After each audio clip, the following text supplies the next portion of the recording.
પરિવારની સાથે પણ તમારા સંબંધ આવા. બીજા બધાની વાત છોડો, તમે એટલી હદે સ્વાર્થી થઈ જાઓ. મને ખબર છે કે હજી તમારા મેરેજ નથી થયા, પણ આવતીકાલે તમારા મેરેજ થાય અને તમને તમારા મા બાપ જો ભારી પડવાના હોય તો અત્યારથી વિચારજો કે મારે આવા સેલ્ફિશ નથી બનવું. તમને ખબર છે, તમારા જીવનમાંથી આ સ્વાર્થને દૂર કરવું હોય તો એક વાત કરો, તમે જ્યાં જાઓ ત્યાં બીજાનો વિચાર શરૂ કરો, પોતાનો નહીં. હમણાં પ્રણવે સરસ વાત કરી.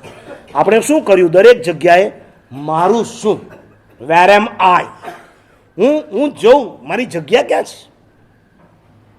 તમારા કરતાં આ લોકોમાં વધારે મારું કટાસનું લેતી છે રિઝર્વેશન. બાર બચારા તડકામાં તપતા હોય, ઓલી આવી ન હોય, નહીં કટાસનું પાથર્યું છે. આ કઈ પિક્ચરના ઓડિટોરિયમ છે કે નંબર મુજબ જ બધાએ બેસવાનું છે? દરેક જગ્યાએ તમે તમારી જાતનો વિચાર કર્યો છે. પ્રતિક્રમણ કરવા, હા, સંવત્સરીના દિવસે જોવાની મજા. હજી અમારું બારસા સૂત્ર પૂરું ન થયું હોય ત્યાં તો ચાદર, હા ચાદર, બ્લેન્કેટ, આપણને એમ થાય બધા આજે સુવા અહીંયા આવવાના લાગવાના. પછી ખબર પડે કે આ તો બધું બુકિંગ ચાલે છે, બુકિંગ ચાલે છે. અને તમે સંવત્સરીના દિવસે અફલાતુન ટેકાવાળી બારીવાળી જગ્યા લઈ લો ત્યારે તમને એવો વિચાર ના આવે કે હું આજે બપોરનું એકાશનામાં બરાબર ઝાપટીને આવ્યો છું, એની જગ્યાએ કોઈને 28 હશે, કોઈને ભદ્રતપ હશે, કોઈને 8મ હશે, લાવ એને ટેકાવાળી જગ્યા આપું. 4 જણા ભદ્રતપવાળા છે, આપણે તાળી વગાડીને પૂરું કરી નાખ્યું. આપણને એમ થયું કે એમને બોલાવીએ, તું અહીંયા આવી જા, તું અહીંયા આવી જા, અહીંયા હવા આવશે, અહીંયા બારી છે, અહીંયા ટેકો છે, તમને અહીંયા બેસવામાં જરા રિલેક્સ રહેશે. બધે મારો વિચાર, મને બેસવા ક્યાં મળ્યું?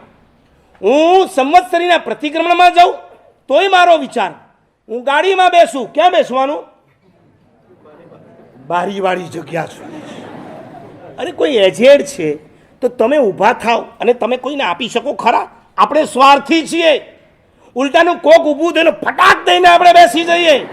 ઓલા તો બિચારા એજેડ હોય એટલે પહોંચે પહેલાં તો આપણે સિંગિંગ ચેરની માફક પહોંચી જતા હોય. જમવા જાવ ત્યારે શું, મેં એક જણને પૂછ્યું જમવા જાવ ત્યારે, મને કે પહેલે નહીં બેસવાનું ને છેલ્લે નહીં બેસવાનું.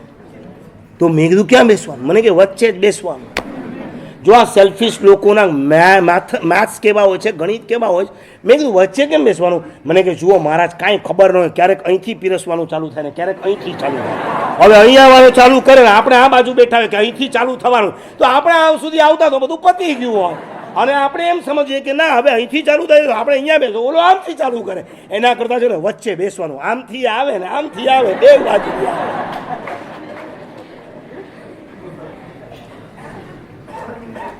અમારા ગચ્છાધિપતિ સ્વાર્થ વગરનું જીવન જો જોવું હોય તો આ મહાપુરુષનું જોવા જેવું છે. મુંબઈથી મહારાષ્ટ્ર તરફ અમે વિહાર કરતા હતા, રસ્તામાં એક પણ ઘર નહીં. બહારના લોકો ગોચરી લઈને આવેલા. મહાત્મા ઘણા, વિહાર જોરદાર, શિયાળો હોય એટલે ભૂખ પણ લાગી હોય. ઓલા લોકોને એવો ખ્યાલ નહીં એટલે લિમિટેડ ગોચરી તો આવી ગઈ, પાત્રા મુકાઈ ગયા. ગચ્છાધિપતિ પણ એ દિવસે અમારી સાથે જ માંડલીમાં બેસીને વાપરવાના હતા. એમણે પાત્રા જોઈ લીધા. જો આ એમની સિક્સ સેન્સ કોને કહેવાય?